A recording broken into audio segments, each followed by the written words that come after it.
Hi everyone, welcome back to our channel. ఎలా ఉన్నారు అందరూ? బాగున్నారా ఫ్రెండ్స్? ఈరోజు నేనైతే ఉగ్గాని రెసిపీ చేస్తున్నాను. ఈ ఉగ్గాని రెసిపీ అయితే చాలా బాగుంటుంది. ఎవరైనా ఇప్పటి వరకు ట్రై చేయకపోతే చేయండి. మేము కూడా ఇది రీసెంట్గా చేయడం అయితే స్టార్ట్ చేశాను అనమాట. ఎప్పుడు మూరీ మిక్సరే చేసేదాన్ని, అలాంటిది ఇప్పుడు ఉగ్గాని రెసిపీ అయితే మా ఇంట్లో ఫేవరెట్ అయిపోయింది.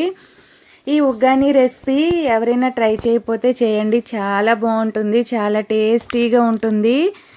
ఇప్పుడు ఇది ఎలా చేయాలో చూసేద్దాం. మా సైడ్ అయితే వీటిని మూరీలు అంటారు, చాలామంది బొరుగులు, మురుమురా అని కూడా అంటారు.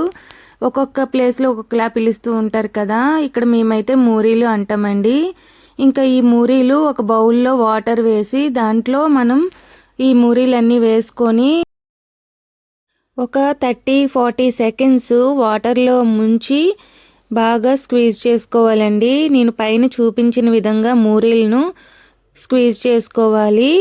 ఇప్పుడు ఈ మూరీలను సపరేట్గా ఒక బౌల్లో అయితే వేసుకోవాలండి. ఇలా మూరీలన్నీ బౌల్లో వేసుకొని ఒక పక్కన పెట్టుకోవాలి.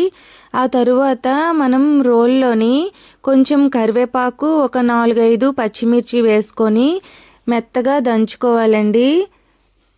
ఇలా దంచుకొని చేసుకోవడం వలన టేస్ట్ అయితే చాలా బాగుంటుంది. ఇలా రోలు లేని వాళ్ళు గ్రైండ్ కూడా చేసుకోవచ్చు. చూడండి, ఇలా మెత్తగా పైన చూపించిన విధంగా చేసుకోవాలి. కరివేపాకు, పచ్చిమిర్చి దీన్ని ఒక ప్లేట్లోకి తీసుకొని ఒక పక్కనైతే పెట్టుకోవాలండి. ఆ తరువాత మనం మిక్సీ జార్ తీసుకొని దాంట్లో కొంచెం ఎండు కొబ్బరి, అలాగే ఎండుమిర్చి ఒక 4, అలాగే పుట్నాల పప్పు అంటారు కదా, వేపిన శనగపప్పు అని అంటారు, వాటిని కూడా వేసుకొని ఇదంతా మిక్సీ జార్లో గ్రైండ్ చేసుకొని మెత్తని పొడిలాగా చేసుకోవాలండి. చూడండి, పైన చూపించిన విధంగా చేసుకోవాలి. ఆ తర్వాత స్టవ్ ఆన్ చేసుకొని ప్యాన్ పెట్టుకొని దాంట్లో తగినంత ఆయిల్ వేసుకోవాలండి.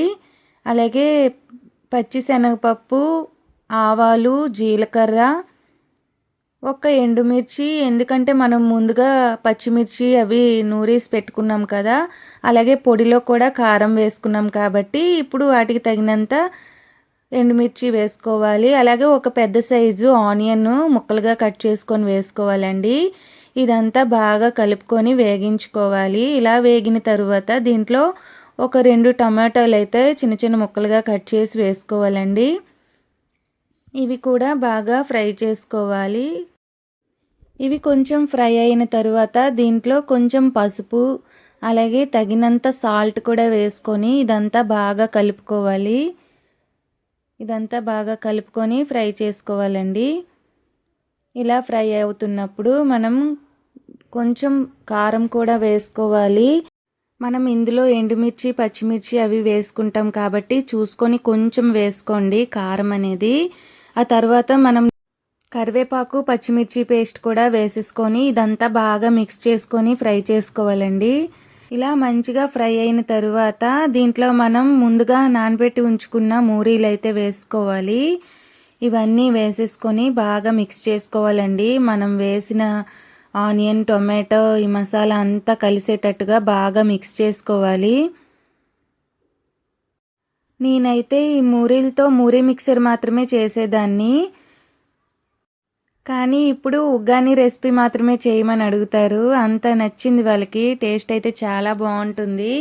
ఎవరైనా ఇప్పటి వరకు ట్రై చేయకపోతే ట్రై చేయండి, చాలా బాగుంటుంది. ఇంకా ఇది బాగా మిక్స్ చేసుకున్న తర్వాత మనం పప్పుల పొడి చేసుకున్నాం కదండి, వేపిన శనగపప్పు, ఎండుమిర్చి, అలాగే కొబ్బరి పొడి, ఇదంతా బాగా మిక్స్ చేసుకొని కలుపుకోవాలి. ఇది మరీ ఎక్కువగా కూడా వేసుకోకూడదండి కొబ్బరి పొడి, అది కొంచెం ఎక్కువైనా టేస్ట్ అనేది బాగోదు. ఇక్కడ నేను వేసాను కదా, కరెక్ట్గా అలా వేస్తే సరిపోతుంది. ఉగ్గాని రెసిపీ అయితే రెడీ అయిపోయిందండి.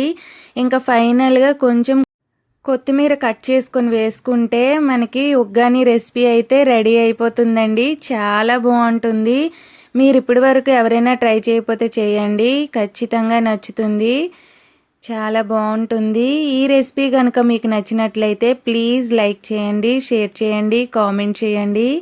కొత్తగా ఎవరైనా నా ఛానల్ని చూసినట్లయితే సబ్స్క్రైబ్ చేసుకోండి. నా ఛానల్లో మరికొన్ని వంటల వీడియోస్ ఉంటాయి. నచ్చిన వాళ్ళు లైక్ చేసి మీ ఫ్రెండ్స్ అండ్ ఫ్యామిలీ మెంబర్స్కి షేర్ చేయండి. Thanks for watching. Bye bye.